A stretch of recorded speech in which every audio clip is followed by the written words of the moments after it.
Hi guys! So, nagpunta kami dito sa mall na Patay. Tinawag itong Patay na mall dahil yung walang tao, di ba? So, it means Patay na mall. Yan, ito lang ang tao.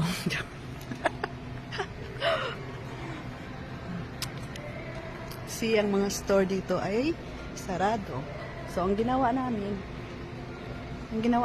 ay naglakad-lakad dahil mainit. So, dito na lang kami naglakad-lakad sa loob ng mall. And guys, isang tao. Bibilangin lang dito ang mga tao. So, hindi kagaya dyan sa atin sa Pinas ay overcrowded dyan ang mga tao sa mall. Dito ay walang tao, konti lang, bibilangin lang ang mga tao dito, ha? Yan. So yan guys, ito, may ibang mga store ay sarado. So kahit paano ay may kunting tao. Yan. Kaya nga mabibilang mo dito ang mga tao na naglalakad. Ayan, sarado.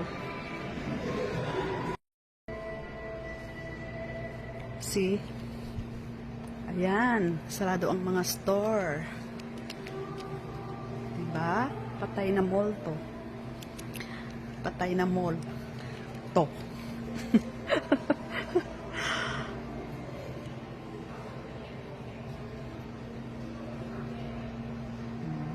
Sarado ang mga store. O, diba? Yan ang kasama ko, ho. O, patay na mall to, guys. Ang mga mall dito, patay na mall. Sarado.